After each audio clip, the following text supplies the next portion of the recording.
بسم اللہ الرحمن الرحیم۔ دنیا میں ہر وہ شخص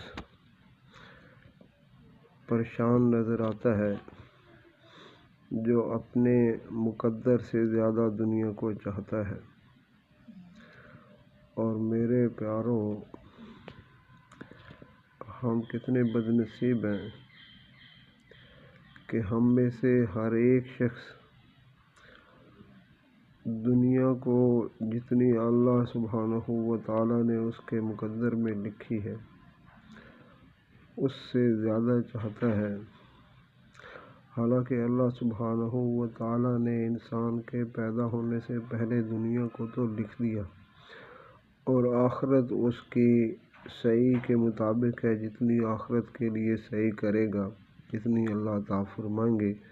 اور ہم اس کے لیے صحیح کرنے کے لیے تیار نہیں۔